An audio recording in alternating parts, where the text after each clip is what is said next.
Story 1. The Mirror Convoy. Jake Donnelly had been running freight across the Midwest for 17 years, and in all that time he'd learned to trust his instincts. At 42, with over 2 million miles on various rigs, he considered himself a professional who'd seen everything the road had to offer. He'd driven through blizzards that reduced visibility to nothing, navigated mountain passes in the dead of winter, and pushed through exhaustion that made his eyes feel like sandpaper. But nothing in his extensive experience prepared him for what happened on Interstate 80 through Nebraska on the night of March 14, 2019. The load was straightforward, industrial machinery parts heading from Omaha to Sacramento. Jake had picked up the trailer at 6 p.m., completed his pre-trip inspection under the sodium lights of the distribution center, and pulled out onto the highway just as the sun disappeared below the horizon. The weight was good, the balance was right, and his Kenworth W900 was running smooth as silk. Everything felt routine, which was exactly how Jake liked it. By 10 p.m., he was deep into Nebraska's endless plains, the kind of landscape that makes you feel like you're driving through an ocean of darkness punctuated only by your headlights. The CB radio crackled occasionally with distant trucker chatter, but mostly it was just white noise. Jake had his thermos of coffee in the cup holder, classic rock playing low on the stereo, and the monotonous rhythm of the road beneath his wheels. The digital clock on his dashboard read 10:47 p.m. when he first noticed the headlights behind him. At first, there was nothing unusual about them. Truckers traveled in informal convoys all the time. It was safer, more efficient, and it broke up the monotony of the long haul. The headlights maintained a steady distance about a quarter-mile back, moving at the same speed Jake was maintaining, a comfortable 70 miles per hour. He glanced at his mirrors, noted the lights, and thought nothing more of it. The road stretched ahead like a black ribbon, and the mile markers ticked by with metronomic regularity. 20 minutes passed, then 30. The headlights remained at the exact same distance, never gaining, never falling back. Jake shifted in his seat, adjusted his mirrors, and took a long sip of coffee. Something about the consistency bothered him, though he couldn't articulate why. Truckers usually varied their speed slightly, slowing for curves, accelerating on straightaways, but these lights remained perfectly constant, as if locked in position. He reached for his CB radio and keyed the mic. "Hey there, driver behind me on eastbound 80, you got your ears on?" His voice echoed slightly in the cab. He waited, listening to the static, nothing. He tried again. "Kenworth calling the truck on my 6, you reading me?" Still nothing but the hiss of empty frequencies. Jake frowned and checked his side mirror again. The headlights were still there, unwavering. He pressed down on the accelerator, bringing his speed up to 75. The lights maintained their distance perfectly. He slowed to 65. The lights matched him exactly, as if connected by an invisible tether. A cold feeling started to develop in his stomach, something primal that his rational mind tried to dismiss. Mile marker 285 passed, then 286. The darkness outside was absolute now, the kind of rural darkness where there are no farmhouses, no distant city glows, nothing but the vast, empty prairie on either side of the highway. Jake's hands gripped the steering wheel a little tighter. He told himself he was being ridiculous, that it was just another trucker heading east, maybe someone with a broken CB who couldn't respond. But 17 years of road experience had taught him to listen to his gut, and his gut was telling him something was wrong. At 11:23 p.m., Jake decided to test something. He flipped on his right turn signal and began merging toward the shoulder as if pulling over for a rest stop. He slowed gradually, his speed dropping to 50, then 40, then 30. The headlights behind him matched his deceleration perfectly, maintaining that exact same distance. Jake's heart rate increased. He canceled the maneuver and accelerated back up to highway speed, pulling back into the travel lane. The lights followed, never wavering, never changing position. "What the hell?" Jake muttered, reaching for his coffee with a hand that had developed a slight tremor. He tried the CB again, cycling through all the major channels. "Anyone out there on 80? Anyone at all?" Static answered him. He checked his phone. No signal, which wasn't unusual out here, but it added to the growing sense of isolation. The digital clock read 11:45 p.m. Jake had been watching those headlights for nearly an hour now, and they hadn't varied their position by even a few feet. He made a decision. At the next exit, he would pull off, let this guy pass, and put an end to this uncomfortable situation. Mile marker 298 appeared in his headlights, and he saw the sign for exit 300, a truck stop with fuel and food. Perfect, just 2 more miles. But as he approached exit 300, something impossible happened. The exit sign appeared in his headlights, and he began to slow down, preparing to take the ramp. The headlights behind him slowed in perfect synchronization. But as Jake's rig crossed the painted gore point where the exit lane split from the highway, the headlights didn't follow him onto the ramp. Instead, they remained on the highway, passing the exit. Jake felt a wave of relief wash over him as he navigated the curving exit ramp, descending toward the truck stop below. The relief lasted exactly 4 seconds. As Jake's rig completed the curve of the exit ramp and he could see the truck stop ahead, a brightly lit island in the darkness with several trucks parked in neat rows, he glanced at his driver's side mirror. The headlights were behind him again, at the exact same distance as if they had never left. But that was impossible. Jake had watched them stay on the highway. There was no way they could have taken the exit and caught up to him without him seeing them on the ramp. His hands started shaking. He accelerated toward the truck stop, his engine roaring, and whipped his rig into a parking spot with less care than usual. He set the air brake, killed the engine, and sat there breathing hard, staring at his mirrors. The truck stop was well lit, with other trucks parked nearby, the restaurant glowing warmly. But he couldn't see the headlights anymore. They had vanished. Jake waited 5 minutes, his heart hammering, then climbed down from the cab. The night air was cold and he could see his breath. He walked around his truck, inspecting it, then looked out at the highway. Traffic was sparse. A car passed, then another truck a minute later. No one was pulled over. No one was waiting. He went into the truck stop, used the restroom, bought a fresh coffee, and tried to calm his nerves. The clerk, a middle-aged woman with tired eyes, asked if he was okay. He said he was fine, just tired. 20 minutes later, Jake climbed back into his cab, started the engine, and pulled back onto the highway. The digital clock read 12:31 a.m. He merged into the eastbound lane and settled into his seat, telling himself he had imagined the whole thing. That exhaustion and isolation had played tricks on his mind. The highway stretched ahead, empty and dark. At 12:47 a.m., the headlights appeared behind him again at the exact same distance. Jake's blood turned to ice. He immediately grabbed the CB radio. "This isn't funny. Whoever you are, back off." His voice was loud, almost panicked. No response. He tried his phone, still no signal. The headlights maintained their position, unwavering as they had before. Mile marker 312, then 313. He tried everything. He sped up to 85 miles per hour, the speed his rig could safely maintain. The lights matched him. He slowed to 55. They matched him. He turned on his hazard lights, hoping to signal distress to any passing driver, but the highway was empty except for him and whatever was following him. The darkness pressed in from all sides, and Jake realized with growing horror that he hadn't seen another vehicle in over 30 minutes. On I-80, one of the busiest freight corridors in America, that was impossible. At 1:15 a.m., Jake saw something that made his breath catch.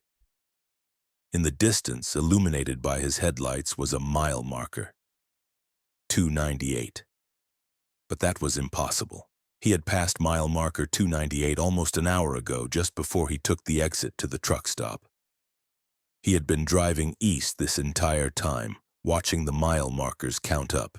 312, 313, 314. How could he be back at 298? The headlights behind him remained constant. Jake's mind reeled. He checked his compass. It showed he was heading east. But the mile markers were going backward now. 297. Then 296. He was traveling east but going west in terms of location. It defied all logic, all physical laws. "This isn't real," Jake said aloud, his voice trembling. "This can't be real." But the mile markers kept counting down. 295. 294. His hands were white-knuckled on the steering wheel. The headlights behind him never changed position, and Jake realized with dawning horror that he hadn't seen the truck itself. In all this time, he had only seen the headlights in his mirrors. Whatever was back there, it was perfectly positioned so that his mirrors never revealed the actual vehicle, only the lights. At mile marker 285, Jake's radio suddenly crackled to life. A voice came through, and Jake recognized it immediately. It was his own voice.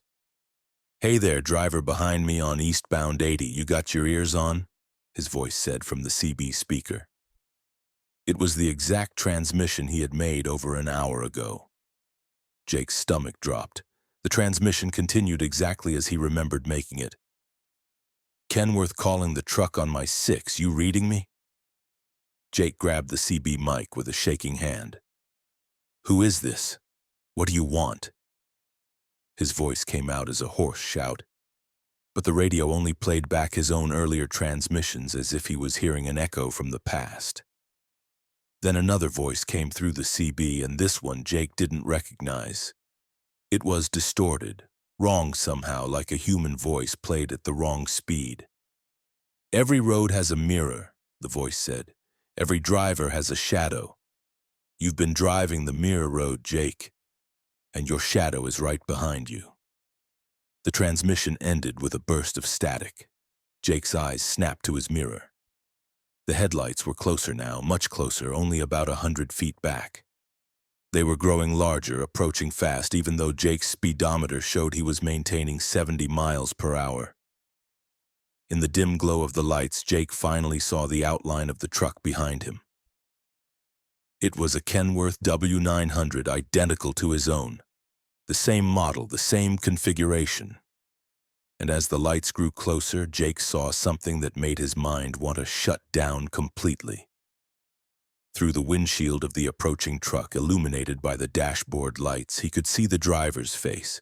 It was his own face, staring back at him with hollow eyes and no expression. Jake screamed and slammed his foot on the accelerator. His engine roared and the speedometer climbed. 80, 85, 90 miles per hour. The mirror truck stayed exactly the same distance behind him, matching his acceleration perfectly. The mile markers were a blur now, and Jake realized they were counting down faster. 270, 265, 260. He was traveling through space faster than he should be, the laws of physics bending around him. Ahead, in the distance, he saw lights. Exit 250, civilization. He aimed for it like a drowning man, reaching for shore, pushing his rig to its absolute limit. The engine screamed, and the whole truck shook. The exit approached, and Jake made his decision.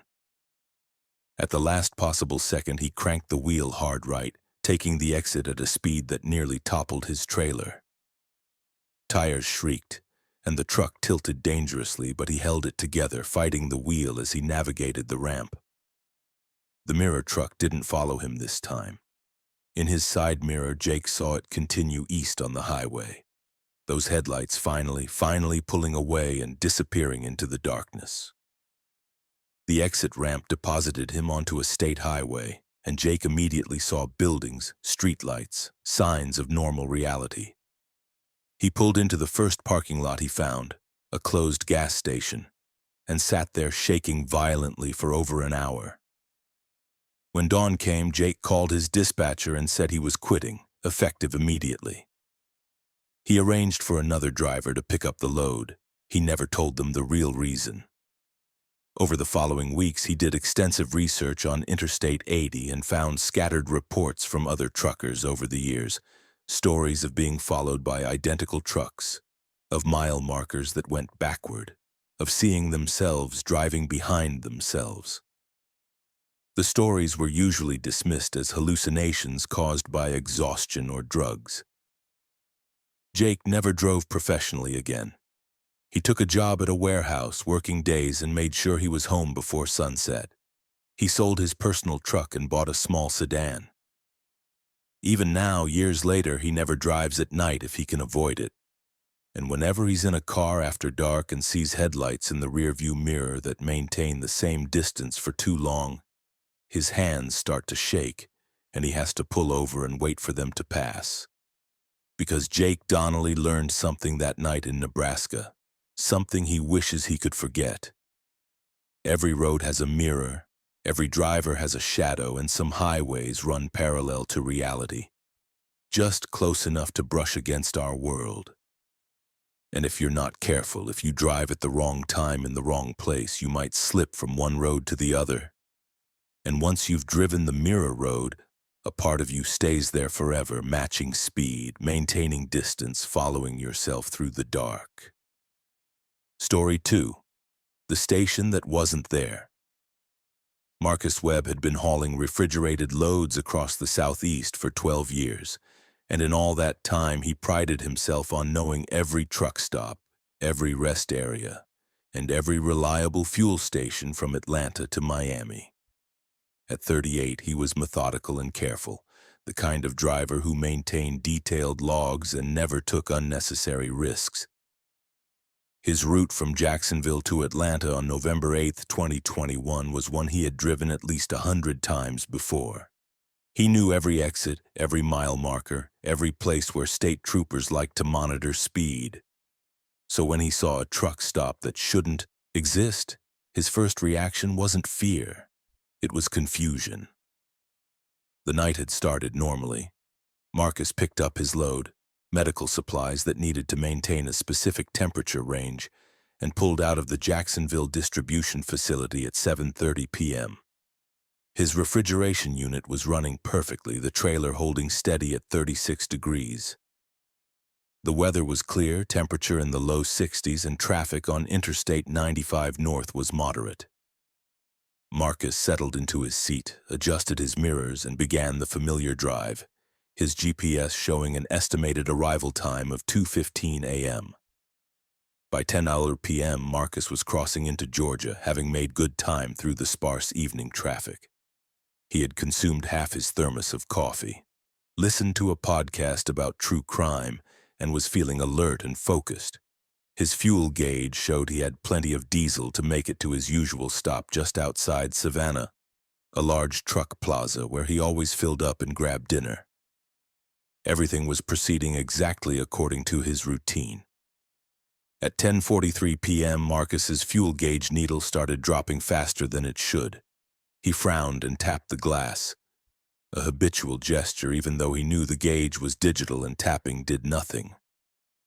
But the needle kept falling, faster now, moving from half-tank to quarter-tank in just a few minutes. Marcus checked his mirrors, looking for any sign of a fuel leak.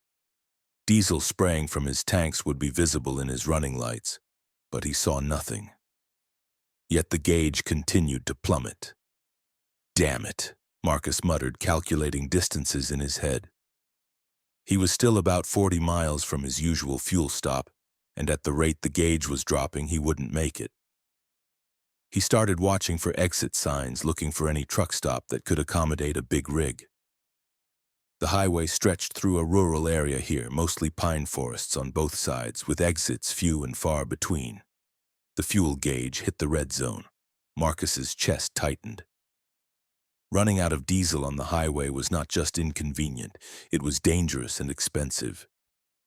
He pressed down slightly on the accelerator, trying to maximize his distance, knowing that momentum would carry him farther than stop-and-go traffic would. The engine continued to run smooth, showing no signs of actual fuel starvation, which made the plummeting gauge even more mystifying. At 11:02 p.m., Marcus saw something that made him exhale with relief. Ahead on the right side of the highway, maybe a mile distant, he saw lights. Bright lights, the kind associated with a commercial truck stop. And there was a sign, illuminated by spotlights. Bradley's Fuel Plaza, next right, all truck services. Marcus didn't remember any Bradley's Fuel Plaza on this stretch of highway, but right now he didn't care. He needed diesel. And there it was. The exit came up quickly and Marcus took it, his engine still running strong despite the fuel gauge needle now resting firmly on E. The exit ramp curved down and to the right, and as he descended, the truck stop came fully into view. It was massive, easily 20 fuel pumps under a large canopy, a sprawling parking lot that could accommodate 50 trucks, and a large main building with huge plate glass windows showing a brightly lit interior. Marcus saw several trucks already parked, which reassured him. This was a legitimate operation. He pulled up to one of the diesel pumps, set his air brake, and shut down the engine. The sudden silence was profound. Marcus sat for a moment, looking around. Something felt off, though he couldn't identify what. The truck stop was busy. He could see several other trucks parked, their running lights on. But it was very quiet. He couldn't hear the normal sounds of a truck stop. No idling engines, no voices, no hum of generators or refrigeration units. Marcus climbed down from his cab, his boots hitting the concrete with a solid thunk. The air smelled wrong. Not bad exactly, but wrong. Like ozone after a lightning strike, with an underlying sweetness he couldn't identify. He approached the fuel pump and pulled the diesel nozzle from its holder. The pump was old, older than he would expect at such a modern-looking facility. It was one of those mechanical pumps with physical rolling numbers instead of a digital display, the kind he remembered from when he first started trucking in the early 2000s. He swiped his company fuel card through the reader. The reader made a grinding noise, then displayed a message. "See attendant." Marcus sighed and looked toward the main building. Through the plate glass windows, he could see someone behind the counter, a figure in what looked like a uniform. He'd have to go inside to pay. As Marcus walked toward the building, he passed two other trucks parked at pumps. Both were older models, a mid-90s Freightliner and an early 2000s Peterbilt. Their paint was faded, their chrome dull, but both had their running lights on, suggesting the drivers were inside or sleeping in their cabs. Marcus noticed something odd. Both trucks had paper logbooks visible through their windows. Paper logbooks had been phased out years ago, replaced by electronic logging devices that were now mandatory. Seeing paper logs was like seeing a cassette tape player. Technically possible, but extremely unusual. The main entrance to the building was a glass door with a push bar. Marcus pushed it open and stepped inside. The interior was bright, almost painfully so, lit by fluorescent tubes that hummed loudly. The floor was white linoleum tile, spotlessly clean. To his left was a small convenience store section with shelves of snacks and drinks. To his right was a counter with an ancient cash register, the mechanical kind with keys and a bell. Behind the counter stood a man in a gray uniform. The man was perhaps 60 years old with a thin face and dark eyes. He smiled at Marcus, but the smile didn't reach his eyes. "Evening," the man said. His voice was flat, inflectionless. "Need fuel?" "Yeah," Marcus said, approaching the counter. "Pump 3. Card reader said to see the attendant." The man nodded slowly. "We don't take cards," he said. "Cash only." Marcus felt a flutter of concern. Every truck stop took cards. It was industry standard. But he had some cash on him. Emergency money he kept for tolls and unexpected expenses. "How much for a fill-up?" "Depends on how much you need," the man said. Diesel's $1.27 a gallon. Marcus stared at him. $1.27? Diesel hadn't been that cheap since the 1990s. You mean $12.27, right? The man's smile didn't change. $1.27 per gallon, he repeated. Marcus's skin prickled. Something was very wrong here. He glanced around the store, really looking at it for the first time.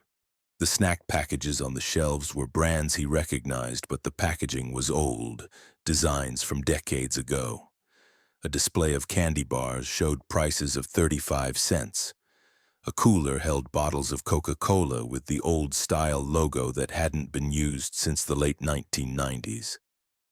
"What year is it?" Marcus asked suddenly, his voice coming out more harshly than he intended. The man behind the counter tilted his head slightly like a bird examining a bug. "What year do you think it is?" he replied. Marcus backed away from the counter, his heart starting to pound. "I need to go," he said. "I'll fuel up somewhere else." "Can't do that," the man said, his voice still flat. "You came here. The station found you. Everyone who comes here needs to fuel up. That's the rule." "I don't know what kind of game this is," Marcus started, but the man interrupted him. "Look outside," the man said, pointing toward the plate glass windows. Marcus turned. Through the windows, he could see his truck at Pump 3. He could see the other trucks parked nearby. But beyond the bright lights of the station, there was only absolute darkness. Not the darkness of night, but a complete void, as if the universe ended at the edge of the parking lot. No highway, no forest, no stars, just nothing. Marcus's mind reeled. He stumbled toward the door, pushed it open, and staggered outside. The concrete under his feet felt solid, real. But when he looked beyond the canopy of lights, he saw what the man had wanted him to see. The entrance ramp he had driven down was gone. In its place was just empty blackness, a void that seemed to swallow light. He ran toward his truck, his breath coming in gasps. He climbed into his cab and turned the key. The engine cranked but didn't start. He tried again. Nothing. The fuel gauge still read empty. Marcus grabbed his CB radio. "Mayday, mayday, anyone on this channel? I need help." Static answered him. He tried his cell phone. No signal. No service. Bars. The screen showed the time as 11:47 p.m., but the date read November 8th, 1997. A tapping sound made him jump. The man from the store was standing beside his truck, looking up at him through the driver's side window. "You need fuel," the man said, his voice somehow audible through the closed window. "Everyone who comes here needs fuel. It's the only way to leave." Marcus sat frozen, his mind racing. He thought about the old trucks, the ancient prices, the impossible void beyond the parking lot. He thought about stories he had heard from other truckers over the years, urban legends about stations that appeared and disappeared, places that existed outside of normal time and space. He had always dismissed them as campfire tales, entertainment for bored drivers. But now, "What is this place?" Marcus shouted through the window. "A station," the man replied. "A stopping point, between where you were and where you're going. Some roads have these places. Most drivers pass them by, never see them, but some drivers, when they need fuel at just the right moment, when conditions are right, they find us, or we find them." "I want to leave," Marcus said, his voice breaking. "I want to go back to the highway." "Then fuel up," the man said. "Fill your tanks. Pay your $1.27 per gallon and you can go." Marcus was shaking now. Every instinct screamed at him that something was deeply wrong, that accepting fuel from this place was accepting something terrible. But what choice did he have? His truck wouldn't start. The highway was gone. He was trapped in this bubble of light surrounded by nothingness. With trembling hands, Marcus reached for his wallet. He pulled out 3 $20 bills, all the cash he had.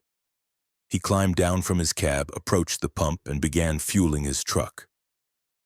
The old mechanical pump churned slowly, the numbers rolling over with audible clicks. The diesel smelled normal, felt normal flowing through the nozzle. But Marcus noticed that no matter how long he fueled, the pump never showed more than 30 gallons, even though his tanks should hold over 200 gallons combined. When the pump clicked off, Marcus walked back to the building. His legs felt like rubber. The man stood behind the counter, waiting. Marcus placed the $60 on the counter. The man counted it slowly, then opened the ancient cash register with a loud ding. He made change and pushed it across the counter. Coins and old bills that Marcus had only seen in history books. "You can go now," the man said. "Follow the exit back to the highway. Don't stop. Don't look back." Marcus grabbed the change with numb fingers and walked out. He climbed into his truck, his whole body trembling. He turned the key, and this time the engine roared to life immediately. The fuel gauge showed full. Marcus put the truck in gear and began driving toward where he remembered the exit being.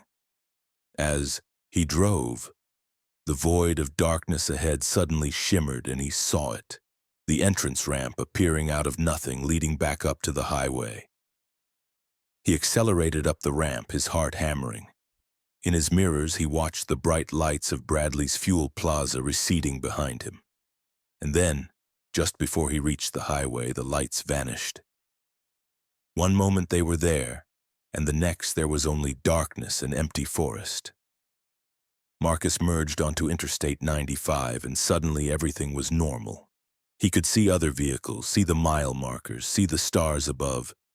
His GPS showed 11:51 p.m. November 8, 2021. Only 4 minutes had passed. Marcus drove straight to his usual fuel stop without stopping, his entire body shaking. When he arrived, he checked his fuel gauge. It showed 3/4 full, impossible since it had read empty when he pulled into Bradley's. He inspected his truck thoroughly, looking for any sign of what had happened. In the back pocket of his jeans, he found the change from the station. Coins dated 1995, 1996, bills that were the old design discontinued years ago. He completed his delivery to Atlanta but called his dispatcher the next day and took a week off. He drove back to the location where he had seen the fuel plaza, drove that stretch of highway in daylight. There was no exit there, no station. The highway ran through unbroken forest, and the GPS showed no truck stops for 40 miles in either direction. Marcus spoke to other truckers about it cautiously without revealing too much, and found that there were others who had similar stories. Stations that appeared when you needed them most, places that existed in the cracks of reality. Marcus still drives, still runs that route from Jacksonville to Atlanta, but he makes absolutely certain his fuel tanks are full before he starts, and he carries a spare 5-gallon diesel can in his truck. Because he knows that somewhere out there, existing in some fold of space and time, Bradley's fuel plaza is still operating, still waiting for the next driver who needs fuel at just the wrong moment. And the price of that fuel isn't measured in dollars. It's measured in the knowledge that reality is thinner than we believe, that roads can lead to places that shouldn't exist, and that some transactions leave marks that never wash away. Marcus still has those old coins and bills kept in a locked box. He's never spent them, never shown them to anyone except his wife. They're his proof that what happened was real. His reminder to always maintain his fuel level and never trust a station that appears exactly when you need it most. Because some roads offer help when you're desperate, but the help comes with a price that you only understand after you've already paid it. Story 3. The Voice in the Static. Catherine "Cat" Ramirez had been driving long haul for 8 years, and the CB radio had been her constant companion through every mile. 31, she was one of the younger drivers on the major routes, running freight from Seattle to Chicago and back again on a regular schedule. She loved the CB culture, The camaraderie, the information sharing, the way truckers looked out for each other with warnings about speed traps and weather conditions. Her handle was Nightcat, because she preferred driving the overnight hours when traffic was lighter, and the roads belonged to the professionals. But what happened during her run on February 23, 2020, made her seriously reconsider ever using a CB radio again. The trip started at 9 p.m., pulling out of Seattle with a load of electronics heading east. Kat's Volvo VNL was her pride and joy. Well-maintained, comfortable, and equipped with a top-of-the-line CB setup that could pull in signals from miles away. She had invested in a good antenna and a quality radio because the CB was more than just a tool. It was her connection to the community of drivers who understood the unique challenges and loneliness of the road. By midnight, Kat was deep into Washington State, the highway cutting through mountain passes with steep grades and tight curves. Snow had been forecasted, but so far the roads were clear, just wet from earlier rain. The CB crackled with occasional traffic, drivers warning about black ice on westbound lanes, someone asking about the best truck stop in Spokane, the usual chatter. Kat had her radio tuned to Channel 19, the main trucker channel, and she listened with one ear while focusing on the challenging road ahead. At 12:47 a.m., as Kat navigated a particularly sharp curve, a voice came through the CB that made her grip the steering wheel tighter. It was a male voice, but there was something wrong with it. It had a quality that reminded Kat of old recordings, like the audio had been processed or filtered through multiple generations of tape. The voice was calling out to her specifically. "Nightcat, Nightcat, you got your ears on?" the voice said, using her handle. Kat's first thought was that it was another driver she had talked to before, someone who remembered her from previous trips. But she didn't recognize the voice, and something about its quality, that strange processed sound, made her hesitate before responding. She keyed her mic. "This is Nightcat, who's asking?" There was a long pause, filled only with the hiss of static. Then the voice came back. "You need to turn around, Nightcat. Don't go east, turn around and go back." Kat frowned. "Who is this? Do I know you?" Another pause. The static seemed to pulse like breathing. "You need to turn around," the voice repeated, and this time Kat could hear something underneath the words, a sound like wind or rushing water or voices talking all at once but too distant to understand. "Don't go to mile marker 167, turn around." A chill ran down Kat's spine. Mile marker 167 was still about 30 miles ahead, and she had no idea why this stranger was warning her about it. She keyed her mic again. "Listen, I don't know what your problem is, but I've got a schedule to keep. I'm not turning around." "You will die at mile marker 167, the voice said. And now Kat could hear clearly that there were multiple voices layered underneath the main voice, all speaking in unison but slightly out of sync, creating a chorus of sound. "Jackknife on black ice. Your truck will roll 3 times. You will be crushed. Turn around." Kat's hands were trembling. This had to be some kind of sick joke, some asshole driver trying to scare her. Women drivers sometimes faced harassment from insecure male drivers, and this felt like an escalation of that. She changed the channel on her CB to channel 17, hoping to escape the voice. For a few minutes, there was only normal CB chatter, 2 drivers discussing loads, someone singing badly to a country song. Then at 1:15 a.m., the voice came through again, somehow finding her on the new channel. "You can't ignore the warning, Nightcat. Mile marker 167, black ice on the curve. You need to slow down. You need to turn around." Kat slammed her hand on the CB power button, shutting the radio off completely. Silence filled the cab except for the rumble of her engine and the sound of her tires on wet pavement. Her heart was hammering. She told herself it was just a prank, that there was no way someone could know what would happen miles ahead, that this was someone's idea of entertainment. But the specificity of the warning, Mile marker 167, black ice, jackknife, was terrifying in its detail. She drove in silence, watching her GPS. Mile marker 140, then 145. The highway was quiet, with only occasional vehicles passing in the opposite direction. Kat hadn't seen another truck in either direction for over 20 minutes, which was unusual for I-90. The isolation added to her growing unease. At mile marker 155, she saw a sign. Steep grade ahead. Trucks use lower gear. Kat downshifted, reducing her speed as she approached the grade. The highway began to curve, winding through a mountain pass with steep rock walls on one side and a drop-off on the other. She kept her speed steady at 45 miles per hour, well below the posted 55 limit. The road was still wet but not icy. Her temperature gauge showed 38 degrees just above freezing. Mile marker 163 passed, then 164. Kat's hands ached from gripping the steering wheel so tightly. She told herself she was being ridiculous, that nothing was going to happen, that the voice was just a cruel prank designed to terrify her. But she couldn't shake the feeling of impending disaster. Mile marker 165, then 166. Ahead, Kat saw mile marker 167. The highway curved sharply to the right at that exact point. As she approached, driving carefully, Kat saw something on the road surface. It caught her headlights and seemed to shimmer. A patch of road that looked different from the wet pavement around it. Black ice. Her breath caught.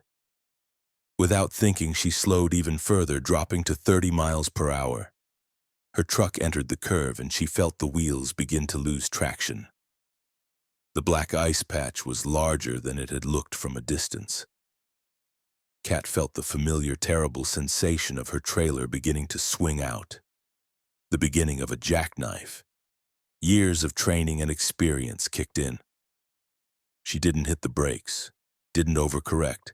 Instead, she eased off the accelerator, turned the wheel slightly into the skid, and let the truck's momentum carry it through. For 5 seconds, that felt like 5 hours. Kat fought to maintain control, her truck sliding sideways on the ice. The wheels found traction on wet pavement beyond the ice patch. The trailer straightened out. Kat's truck completed the curve and emerged onto a straight section of highway, fully under control. She was shaking so hard she had to pull onto the shoulder, set her air brake, and just sit there, breathing hard. She had almost jackknifed, exactly where the voice had warned her. If she had been going her normal speed, if she hadn't been warned and prepared, if she hadn't slowed down, the accident would have happened exactly as the voice predicted. Kat sat on the shoulder for 10 minutes trying to calm down. She picked up her CB mic, her hand shaking, and turned the radio back on. Immediately, the voice was there as if it had been waiting for her.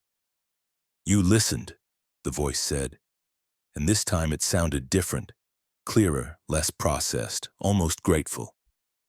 "Thank you for listening. So few people listen."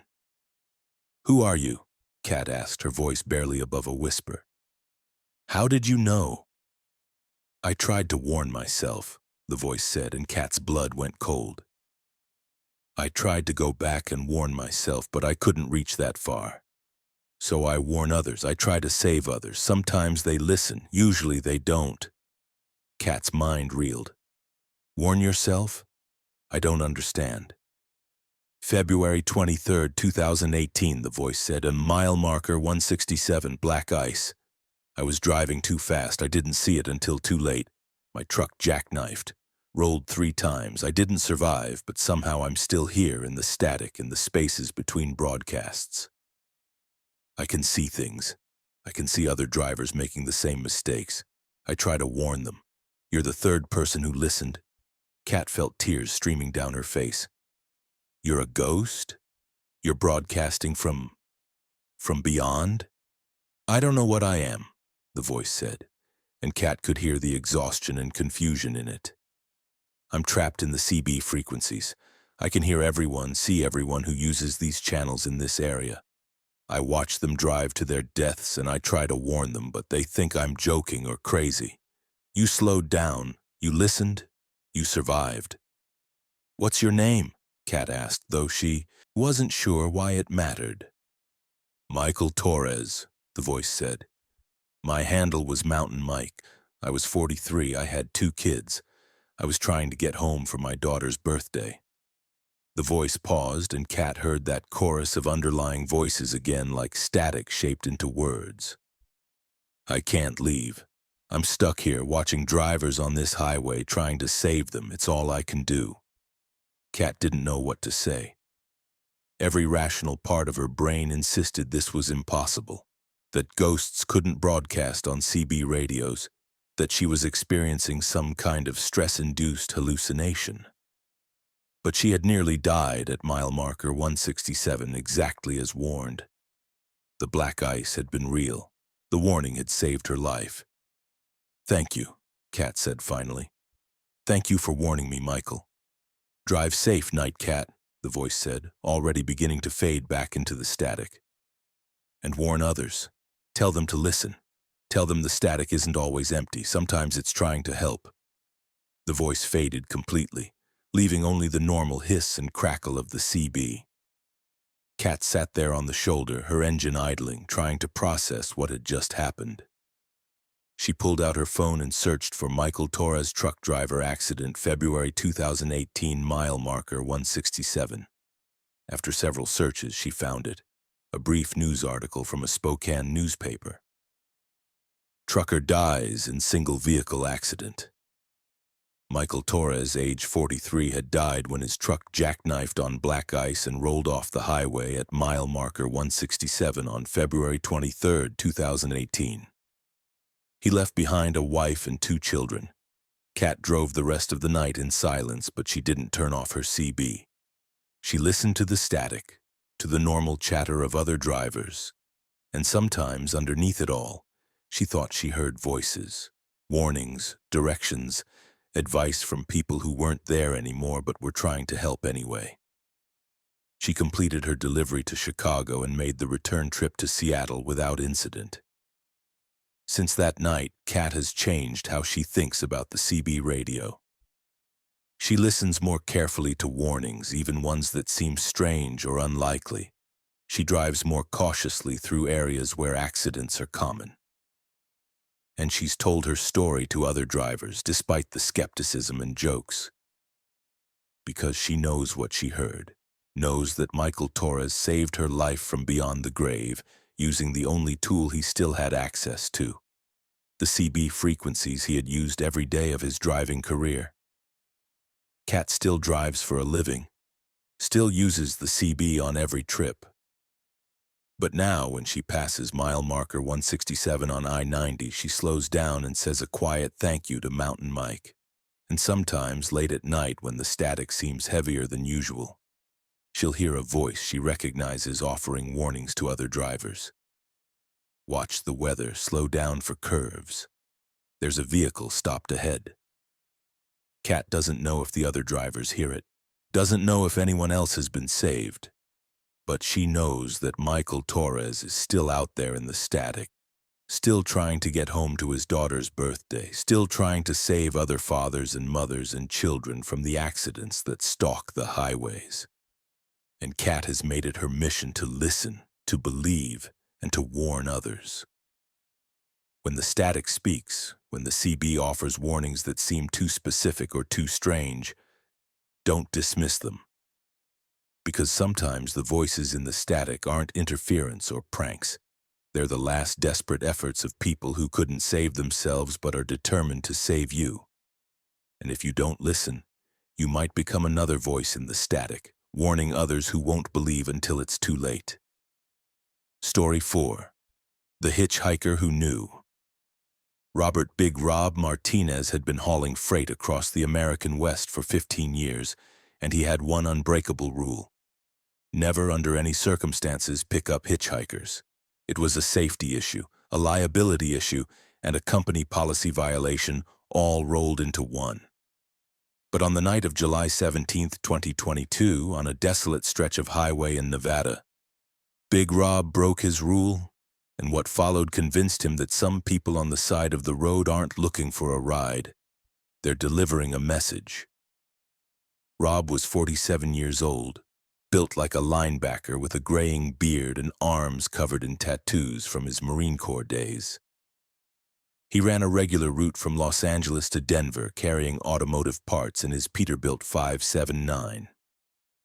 The route took him through some of the loneliest stretches of highway in America, Nevada's empty deserts where towns were 100 miles apart and cell phone service was non-existent. Rob liked the solitude. It gave him time to think, to listen to audiobooks, to decompress from the chaos of the distribution centers. The night was clear and hot, the kind of July heat that radiated off the pavement even after sunset. Rob's air conditioning was working overtime as he cruised along Highway 93 at 70 miles per hour, his headlights cutting through the absolute darkness of the desert. It was 2:30 a.m., and Rob hadn't seen another vehicle in over an hour. The stars overhead were brilliant, undimmed by any light pollution, and the Milky Way stretched across the sky like a river of light. At mile marker 87, Rob's headlights illuminated a figure standing on the shoulder of the highway. Rob's foot instinctively moved toward the brake pedal, but he caught himself. Hitchhiker. His rule was clear. He started to accelerate past, but as his headlights swept over the figure, Rob saw something that made him press the brake after all. The person on the shoulder was a young woman, maybe in her mid-20s, wearing jeans and a t-shirt. But what caught Rob's attention was the expression on her face. She wasn't waving or trying to flag him down. She was standing perfectly still, looking directly at his approaching truck with an expression of profound sadness. Rob's truck rolled to a stop about 50 feet past the woman. He sat there, arguing with himself. Every instinct, every safety briefing, every company policy screamed at him to drive on. But something about the woman's expression, about the isolation of this place, about the vulnerability of someone stranded in the desert at night, overrode his caution. Rob set his air brake and climbed down from the cab. The woman walked toward him, her movements unhurried. As she came closer, Rob noticed several things that set off alarm bells in his head. Her clothes were clean. No dust, no sweat stains despite the desert heat. Her shoes were pristine white sneakers that looked brand new, and her skin had a pale quality, almost luminous in the harsh glare of his headlights. "Thank you for stopping," the woman said. Her voice was soft, musical, but there was something hollow about it, like an echo in an empty room. "Not many people stop anymore." "You shouldn't be out here alone," Rob said, his Marine training making him scan the area for threats, for accomplices, for any sign that this was a setup for robbery. But the desert was empty in all directions, just sand and scrub brush stretching to the horizon. "Where's your car? Are you broken down?" "I need to go to Denver," the woman said, not answering his questions. "I need to get to Denver by tomorrow morning. Can you take me?" Every warning light in Rob's brain was flashing red. "I don't pick up passengers," he said carefully. "It's against company policy. But I can call someone for you when I get to the next town." "There's no time," the woman interrupted. "I need to get to Denver. If I don't get there by morning, something terrible will happen, please. You're my last chance." Rob hesitated. The woman's eyes were locked on his, and he saw real desperation there, real fear. Against his better judgment, against every rule he had lived by, Rob made a decision. "Okay," he said. "But you ride in the cab, and if you try anything weird, you're out on the side of the road, understood?" The woman nodded gratefully. "Thank you. You don't know what this means. You don't know what you're preventing." They climbed into the cab, Rob settling into the driver's seat and the woman sitting in the passenger seat. As Rob released the air brake and got the truck moving again, he glanced at his passenger. In the dim illumination of the dashboard lights, her features were delicate, almost ethereal. She sat perfectly still, her hands folded in her lap, staring straight ahead. "What's your name?" Rob asked, trying to establish some normalcy to this bizarre situation. "Sarah," the woman said. "Sarah Mitchell." "I'm Rob, so what's the emergency in Denver? Family?" Sarah was quiet for a long moment. "My brother," she said finally. "He's going to make a terrible mistake tomorrow morning if I don't reach him. He doesn't know what he's about to do. I need to stop him." "What kind of mistake?" Rob asked, though part of him didn't want to know. "He's going to get in his car tomorrow morning at 8 a.m., Sarah said, her voice distant and strange. "He's going to drive to work like he does every day. But tomorrow, at the intersection of Colorado Boulevard and 6th Avenue, he's going to run a red light. He's going to be looking at his phone, checking a text message, and he's going to hit a school bus. 7 children will die, my brother will die, the bus driver will die unless I stop him." Rob's hands tightened on the steering wheel. "How do you know this? You can't possibly—" "I know because I've already lived through tomorrow," Sarah said, turning to look at him directly. "I've lived through this day 47 times, Rob. Each time I try something different. I try to call him, but he doesn't answer. I try to text him, but he ignores it. I try to take his car keys, but he has a spare. I've tried everything I can think of, and every time he gets in that car, looks at that phone, and runs that light. The only thing I haven't tried is being there in person, preventing him physically from leaving his house, but I can't get to Denver without help. I've tried walking, and I can't make it in time. I've tried other drivers, but you're the first person to stop in 17 tries." Rob felt ice forming in his stomach. "You're telling me you're living the same day over and over like that movie?" "It's not a movie," Sarah said quietly. "It's my existence now. I died 6 months ago, Rob. Car accident on this highway, actually. Mile marker 92, about 5 miles from where you picked me up. Drunk driver crossed the center line. I died instantly. But instead of moving on, I'm stuck. I'm trapped in this single day, July 17th, living it over and over, forced to watch my brother kill himself and those children. Unless I can stop it." Rob wanted to laugh, wanted to dismiss this as the ramblings of someone mentally ill or high on drugs. But something about the way Sarah spoke, the absolute certainty and exhaustion in her voice, prevented him from dismissing her. "If you're dead," Rob said slowly, "then what am I transporting? What are you? A ghost? An echo? I don't know," Sarah said. "I only know that I exist on this day, on this highway, trying to find someone who will take me to Denver. When I succeed, when I finally stop my brother, maybe I'll be able to rest. Or maybe I'll just disappear. I don't know anymore." They drove in silence for a while. Rob kept glancing at his passenger, looking for some sign that she was solid and real, but in the dim light of the cab, Sarah seemed to flicker slightly, as if she wasn't entirely there. Rob tried his CB radio, but it only produced static. He tried his cell phone. No signal, which was expected out here but felt more ominous under the circumstances. "Tell me about the accident," Rob said finally. "The one that killed you." Sarah's expression became even sadder. "July 17th, 2022. I was driving back to Denver from Las Vegas.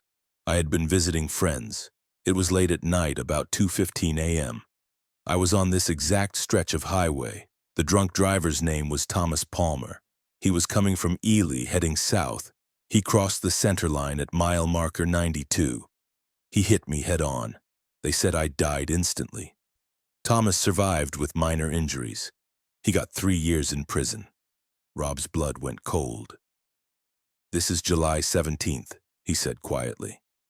"Yes," Sarah confirmed. "And it's currently—" Rob checked his clock. 2:52 a.m. "Yes," Rob did the math. If Sarah had died at 2:15 a.m. at mile marker 92 and he had picked her up at 2:30 a.m. at mile marker 87, then the timeline was impossible. She should have already been dead before he ever saw her, unless time was working differently for her. unless she was somehow existing outside the normal flow of events. "Are you going to try to stop me from picking you up?" Rob asked, "and create a paradox?" "No," Sarah said. What happened to me already happened. I can't change it. I've tried. Every loop I'm here on the highway at the same time in the same place. I exist for about 6 hours, from midnight to 6 a.m. That's all the time I have to get to Denver, and Denver is still 300 miles away. We need to make it before the loop resets." Rob pressed down on the accelerator. His Peterbilt wasn't built for speed, but he could maintain 85 miles per hour on this flat highway. "We'll make it," he said with more confidence than he felt. They drove through the darkness, and Sarah began to talk. She told Rob about her life, her childhood in Colorado, her career as a teacher, her close relationship with her brother. She talked about the friends she had visited in Las Vegas, about the trivial reasons she had left later than planned, about the chain of small decisions that had placed her on Highway 93 at exactly the wrong moment to encounter Thomas Palmer's drunk driving. As she talked, Rob noticed something disturbing. Sarah was becoming less solid. In his peripheral vision, he could see through her to the passenger window. When she gestured with her hands, they left slight trails, like a time-lapse photograph. She was fading. "It happens when we get close to 6 a.m., Sarah explained, noticing his staring. "I start to fade.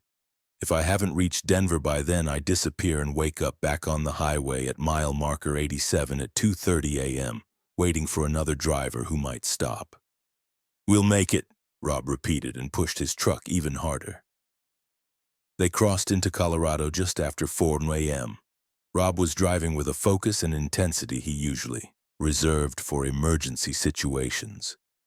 He blew past every speed limit, his eyes constantly flicking between the road, the GPS showing their route to Denver, and his increasingly translucent passenger. Sarah had stopped talking now, sitting rigidly in her seat, her form flickering like a weak hologram. At 5:47 a.m., Rob's truck entered the outskirts of Denver. The sky was beginning to lighten with pre-dawn gray. Sarah gave him directions in a voice that was barely audible, and Rob followed them through empty streets to a residential neighborhood. They pulled up in front of a small house just as the dashboard clock clicked over to 5:59 a.m. "That's his house," Sarah said, her voice barely more than a whisper. She was almost invisible now, just a suggestion of a human form. "Thank you, Rob. Thank you for believing me. Thank you for stopping." "Will I see you again?" Rob asked, though he wasn't sure why he asked it. "I don't know," Sarah said. "If this works, if I can stop him, maybe I'll finally be free. Maybe I'll never have lived this day at all. Maybe you won't remember stopping for me." "I'll remember," Rob said firmly. Sarah smiled, a ghostly expression on a fading face. "You're a good man, Big Rob. Safe travels." She reached for the door handle and her hand passed through it. She tried again and this time managed to grasp it.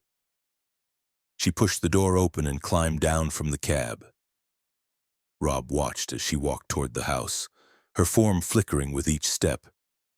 She reached the front door just as the sun's first rays touched the horizon, and then she was gone, not fading but simply absent, as if she had never been there at all. Rob sat in his truck for a long moment, his heart pounding. He looked at the passenger seat. There was no depression in the cushion where Sarah had sat. No sign anyone had been there. He checked his GPS history. It showed his route from Nevada to Denver without stopping, as if he had never pulled over to pick up a hitchhiker. But Rob remembered everything. He remembered Sarah's story, her fear for her brother, her desperate need to prevent a tragedy. Rob pulled out his phone, which now had signal, and searched for Colorado Boulevard 6th Avenue accident, Denver. He found news articles from previous dates, but nothing from today. He set an alert on his phone for that intersection and waited. At 8:15 a.m., while Rob was at a truck stop having breakfast, his phone pinged. A breaking news alert. Traffic snarl at Colorado and 6th Avenue. Technical malfunction causes extended red light. No injuries. Rob clicked on the article. Apparently, a traffic light had malfunctioned at exactly 8 a.m., causing all directions to show red for over 5 minutes. Traffic had backed up, but there had been no accidents. A school bus had been stopped at the intersection during the malfunction, and several witnesses reported that a young woman had been standing in the middle of the intersection, seemingly preventing anyone from proceeding even before the light malfunctioned. By the time police arrived to direct traffic, the woman was gone. Rob stared at the article, tears streaming down his face. Sarah had done it. She had stopped her brother, and maybe, hopefully, she had finally found peace. Rob completed his delivery and made the return trip to Los Angeles, but he drove back through Nevada on a different route. He couldn't bring himself to travel Highway 93 again. Couldn't bear the thought of seeing Sarah standing at mile marker 87, trapped in an eternal loop. Several weeks later, he searched for Sarah Mitchell's name and found her obituary from 6 months prior, along with details of the accident that had killed her. Everything she had told him was true. Big Rob never picked up another hitchhiker after that night, but his reason changed. It wasn't about safety or company policy anymore. It was about respect for the impossible, for the desperate souls who might still be walking the highways trying to fix mistakes or prevent tragedies.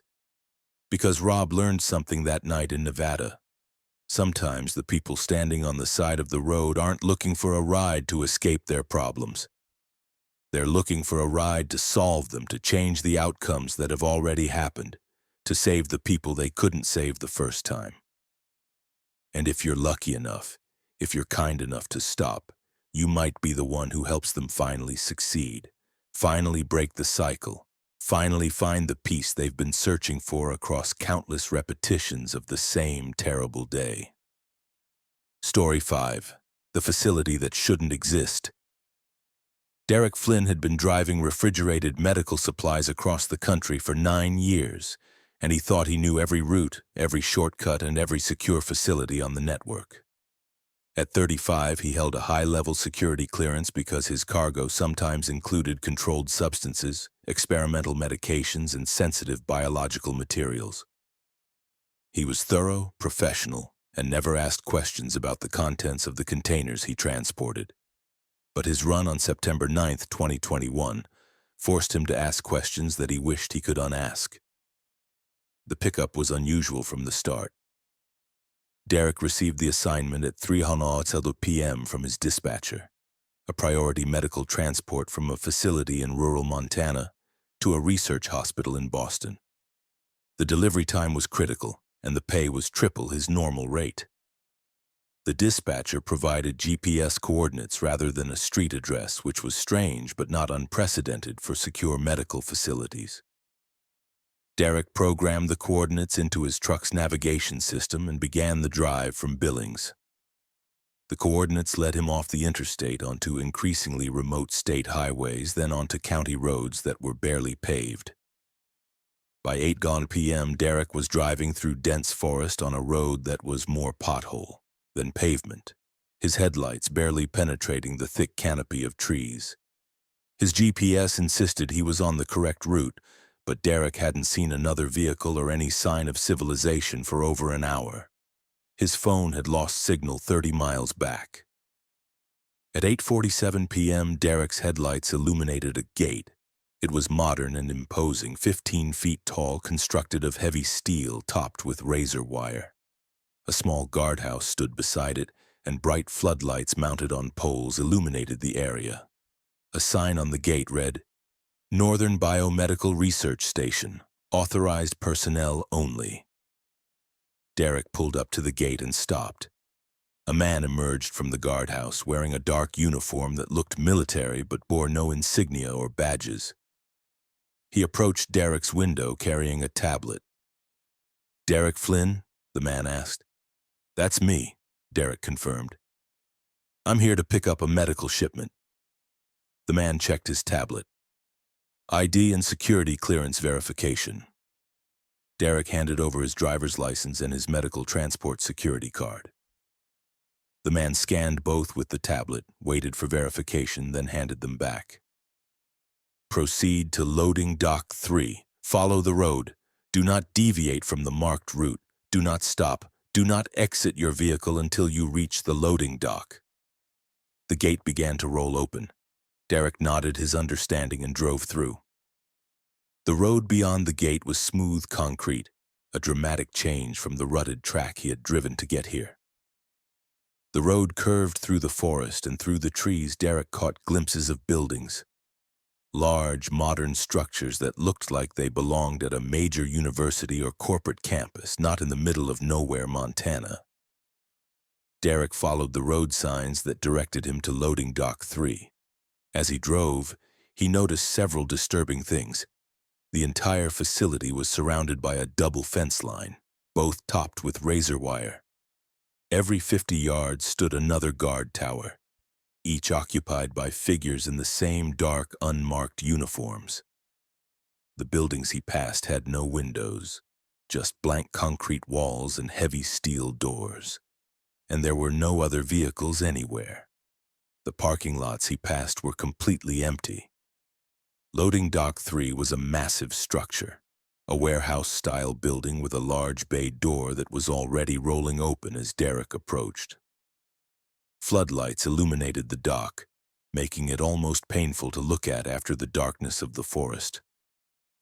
Derek backed his refrigerated trailer up to the dock, following the gestures of 2 workers in hazmat suits who directed him into position.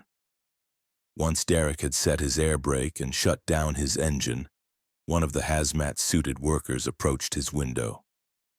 "Stay in your cab," a muffled voice said through the suit's mask. "We'll load the shipment. Do not exit your vehicle. Do not look into the cargo area. Do not ask questions. Estimated loading time is 30 minutes. Derek nodded, his unease growing. In his 9 years of medical transport, he had dealt with dangerous materials before: viruses, radioactive isotopes, experimental drugs. But he had never been told not to look at his own cargo. Through his side mirror, Derek watched as a team of hazmat-suited workers brought out several large white containers. They were cylindrical, about 4 feet tall and 2 feet in diameter, made of some kind of heavy plastic or composite material. Each container bore a bright orange biohazard symbol and a series of numbers stenciled in black. The loading took exactly 30 minutes. When the workers finished, they sealed Derek's trailer, and one of them brought him a manifest to sign. Derek glanced at the paperwork. The destination was confirmed as Boston, but the cargo description was just a string of numbers and letters that meant nothing to him. He signed. The loading dock door began to close, and Derek started his engine. He followed the route back to the main gate, still seeing no other vehicles, no signs of life beyond the guards in their towers. The entire facility had the feeling of a place that existed in secret, a place that wasn't on any maps. Derek reached the gate, and it opened automatically.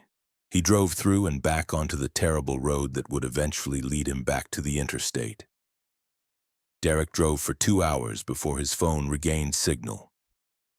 When it did, it immediately began buzzing with notifications. Text messages from his dispatcher, voicemails from his company, emails flagged as urgent. Derek pulled into a rest area and listened to the messages. They were all variations of the same question. Where are you? Why haven't you checked in? What's taking so long? Derek called his dispatcher. I'm here, he said. I picked up the load from the Montana facility just like you told me. I'm heading east now. There was a long pause. Derek, we didn't send you to Montana. Your assignment was to pick up a load from a pharmaceutical distributor in Billings and take it to Boise. What are you talking about? Derek's stomach dropped. You sent me coordinates, a priority medical transport, triple pay. I sent you an address in Billings 3 hours ago. We've been trying to reach you. Your GPS shows you've been driving through the middle of nowhere. What's going on? Derek pulled up his assignment notification on his phone. The message showed a Billings address, a routine pharmaceutical delivery, standard pay. There was no mention of Montana coordinates or a priority medical transport. But Derek had the manifest from the facility, the paperwork he had signed. He pulled it from his document folder. The manifest was blank. The paper was there, but all the text, the cargo description, the destination, the signatures had vanished. The page was completely white. "I need to check my cargo," Derek said, his voice shaking. "Don't open the trailer," his dispatcher said immediately. "Whatever's going on, don't tamper with a sealed trailer. Drive to the nearest truck stop and wait for instructions." Derek drove to a large truck stop 20 miles away, pulled into a parking spot under bright lights, and waited. His company sent a security team that arrived 3 hours later. They inspected his trailer seals, which were intact, then carefully opened the trailer doors. Derek watched from a distance as they examined the interior. The trailer was empty, completely empty. No white containers, no biohazard materials, nothing. The security team called Derek over. "There's nothing here," the lead security officer said. "Your trailer is empty. What cargo did you think you picked up?"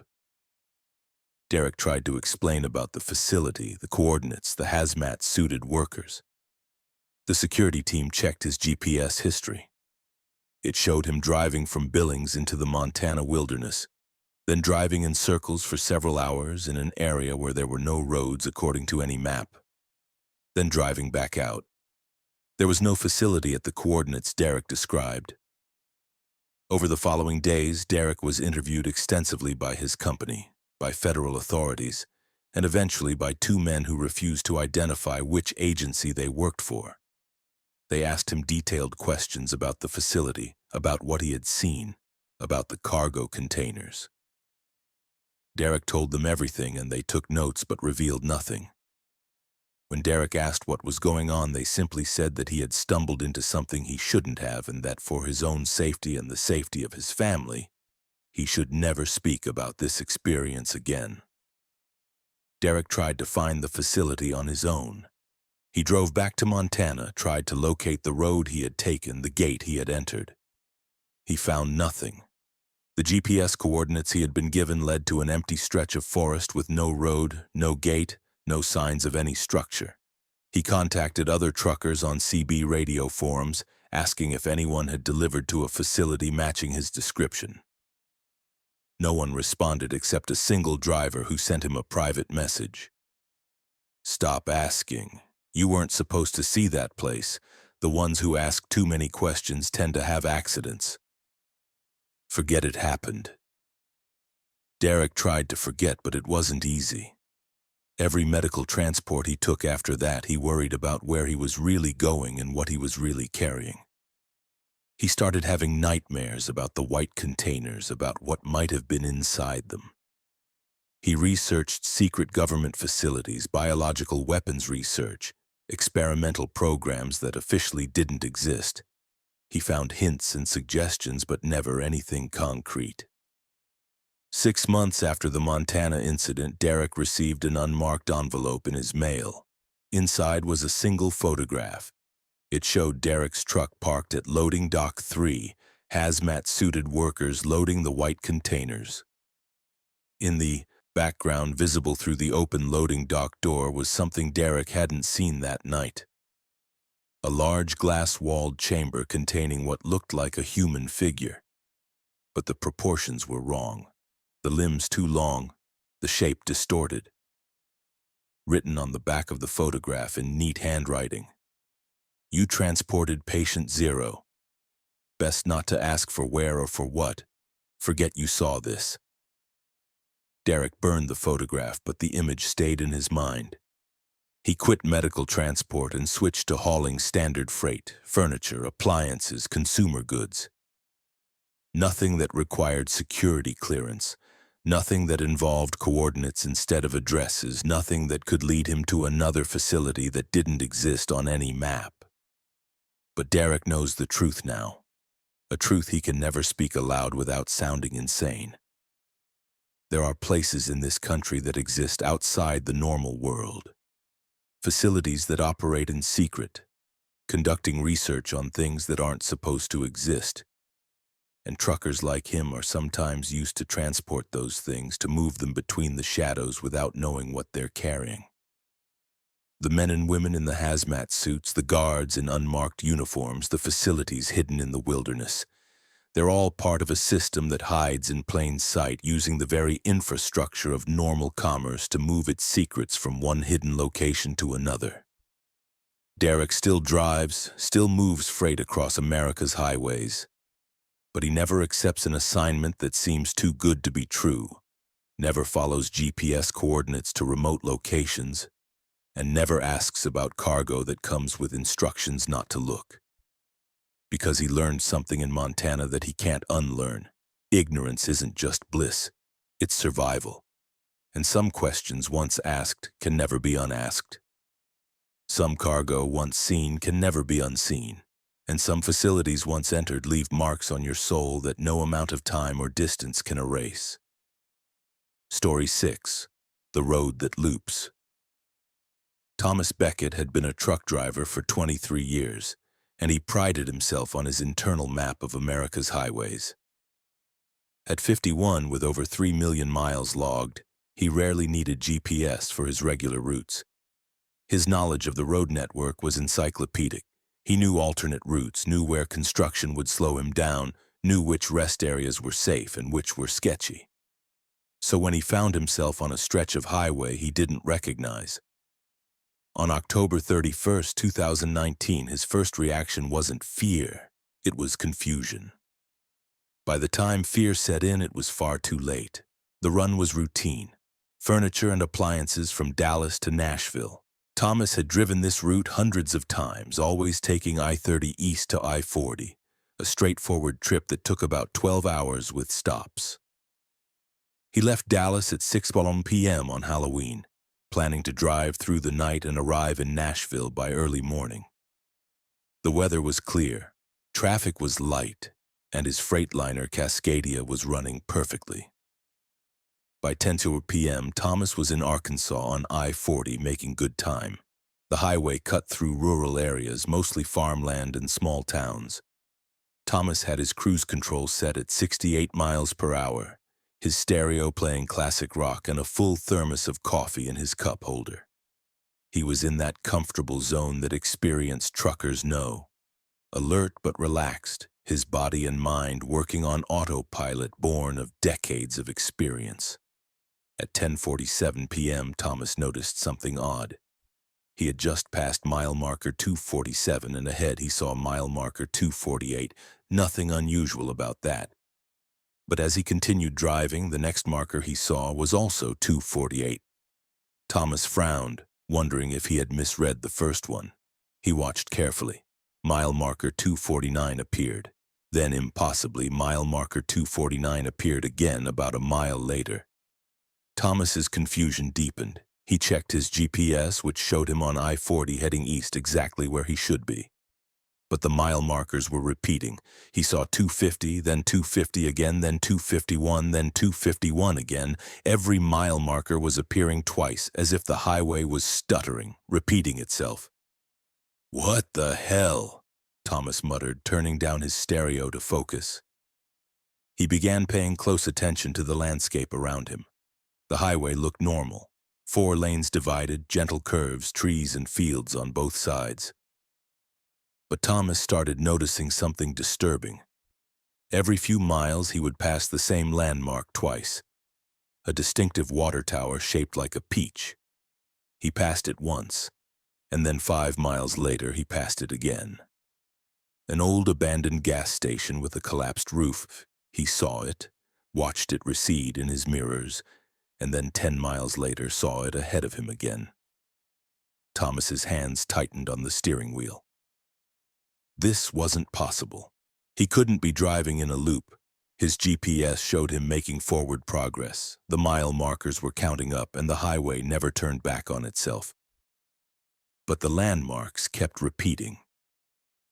A billboard advertising a barbecue restaurant. He saw it 3 times over the next 20 miles. A distinctive bridge crossing over a river. He crossed it twice. At 11:35 p.m., Thomas decided to test something. He set his trip odometer to 0 and watched carefully. He identified a landmark, a distinctive barn painted red with a faded mail pouch tobacco advertisement on its side. He noted the exact moment he passed it. He drove for exactly 30 miles according to his odometer, watching the mile markers count up. 267, 268, 269, all the way to 297. And then exactly 30 miles from where he had first seen it, the red barn appeared again in his headlights, identical in every detail. Thomas pulled onto the shoulder, his heart pounding. He grabbed his CB radio.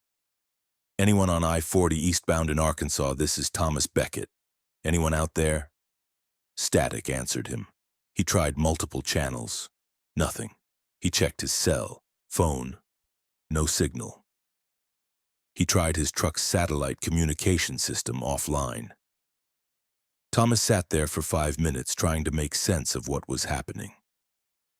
The highway stretched ahead and behind, looking perfectly normal in his headlights and taillights. Occasional cars passed, driving normally, seemingly unaffected by whatever was happening to him. Thomas decided to continue driving, hoping that whatever anomaly he had encountered would resolve itself. He drove for another hour, carefully tracking landmarks and mile markers. The pattern became undeniable. Every 30 miles, the landscape repeated. He would pass the same sequence of landmarks: the Peach Water Tower, the abandoned gas station, the distinctive bridge, the red barn, in the exact same order, at the exact same intervals. His GPS insisted he was making progress, showing him approaching Little Rock. But the landscape was trapped in a loop, cycling through the same 30-mile segment again and again. At 12:47 a.m., Thomas saw something that made his blood run cold. Ahead on the highway, illuminated by his headlights, was a truck. Not unusual. Trucks shared the highways constantly. But as Thomas gained on the truck, he recognized it. It was a Freightliner Cascadia, identical to his own, with the same color scheme, the same company logos. Thomas accelerated slightly, pulling into the passing lane to get a better look.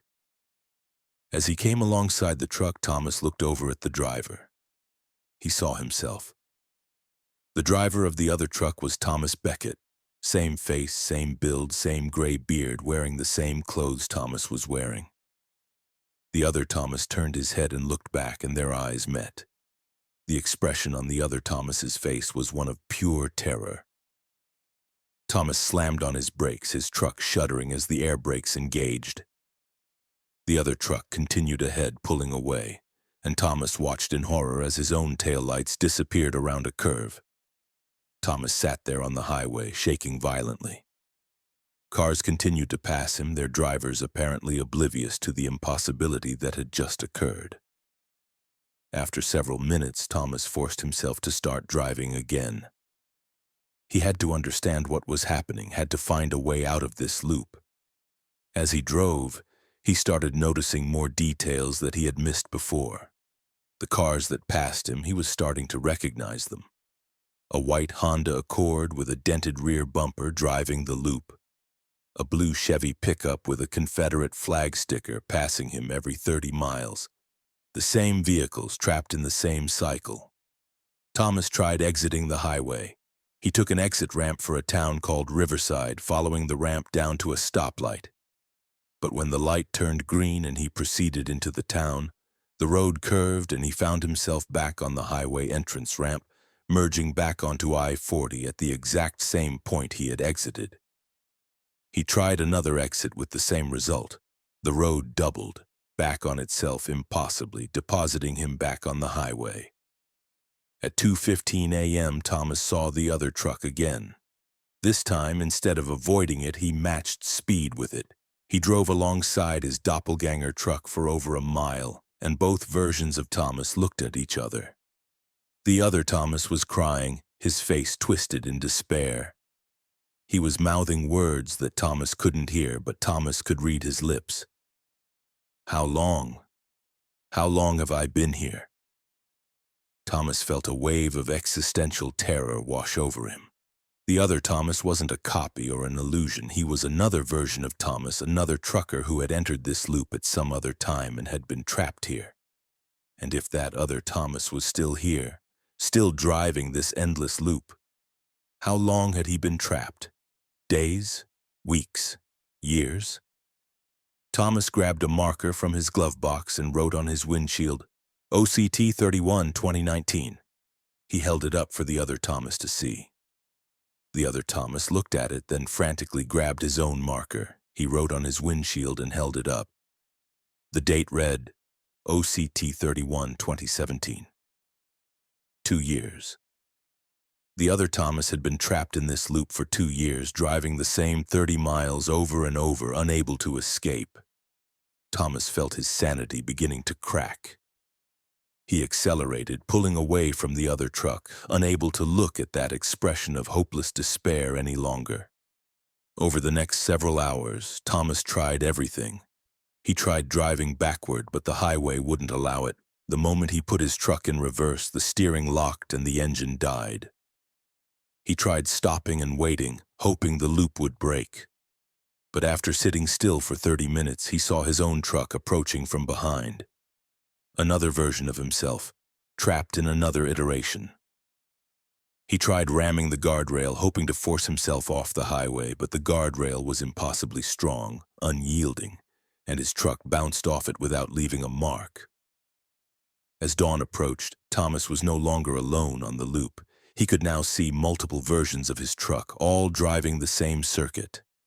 He counted at least 7 other iterations of himself, all trapped in the same nightmare.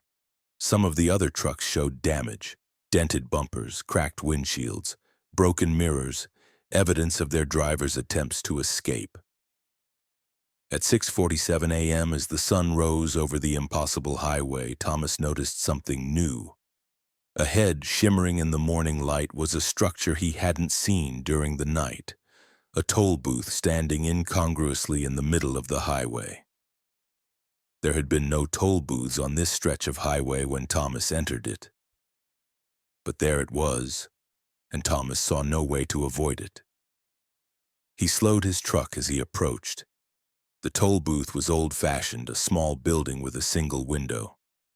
A figure stood behind the window, a woman, elderly, with white hair and dark eyes. Thomas pulled up alongside the booth and rolled down his window. "Toll," the woman said, her voice raspy and ancient. "I don't have cash," Thomas said. "I use electronic toll passes." "Not that kind of toll," the woman interrupted. "The toll is a choice. You can keep driving this loop forever, joining the others who couldn't decide, or you can pay the toll and leave." "What's the toll?" Thomas asked desperately. "I'll pay anything. I'll give you anything." The woman's dark eyes bored into him. "The toll is memory. You can leave, but you have to leave behind the memory of someone you love.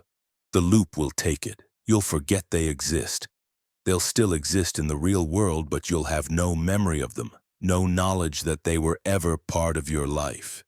Choose someone, and you can leave." Thomas's mind reeled. He had a wife of 28 years, 2 adult children, 3 grandchildren. The thought of forgetting any of them was horrifying. But the thought of driving this loop forever, of becoming like that other Thomas trapped for 2 years, was even worse. He thought of his wife Sarah, his daughter Jessica, his son Michael. He thought of his grandchildren whose names he had taught them to say.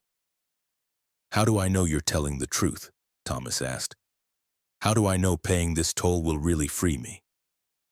"You don't," the woman said simply. "You have to choose to believe or choose to drive. Those are your only options." Thomas sat there, tears streaming down his face. He thought about his family, about the life waiting for him outside this impossible loop. He thought about growing old, driving the same 30 miles forever, watching himself in multiple iterations, slowly losing his mind. He made his choice. "My brother," Thomas said, his voice breaking. "I choose my brother David." Thomas had a younger brother, David, whom he hadn't seen in 15 years. They had had a falling out over their father's estate and never reconciled. Thomas barely thought about David anymore, the pain of their estrangement having dulled over the years. If he had to lose someone from his memory, at least David was someone already halfway lost. The woman nodded.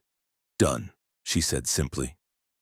She raised a bar that Thomas hadn't noticed, allowing him to pass through the toll booth. "Drive straight. Don't look back." Thomas drove forward, his vision blurred with tears. The highway ahead seemed to shimmer, and suddenly he was passing a sign. "Welcome to Tennessee."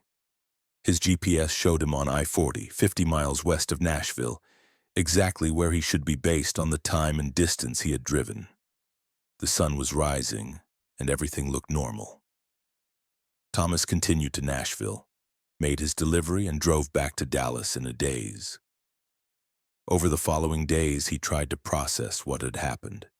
He checked his logs, his GPS history, and found something disturbing. According to all his records, he had driven straight from Dallas to Nashville with no unusual delays or detours. The 8 hours he had spent trapped in the loop didn't appear anywhere in his official records. It was as if they had never happened. But Thomas remembered every detail.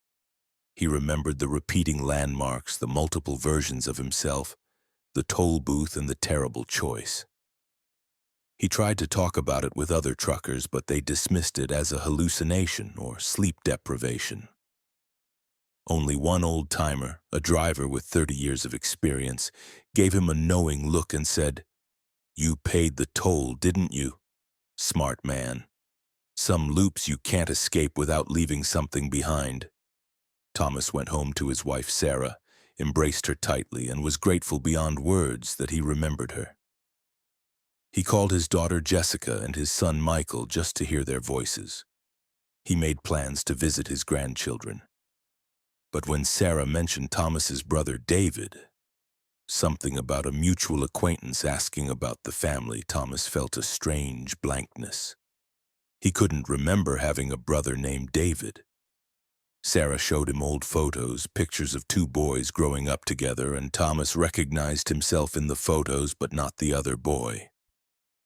Sarah told him about the falling out, about David moving to Oregon, about the years of silence. Thomas listened and felt nothing, no recognition, no memory, no sense of loss for something that had been taken from him. Thomas still drives long-haul routes, still crosses Arkansas on I-40 on his way to Nashville. But he always drives that stretch during the day now, never at night, and he pays careful attention to the mile markers. If he ever sees them repeating, he knows he'll take the first exit and find another route, even if it adds hours to his journey.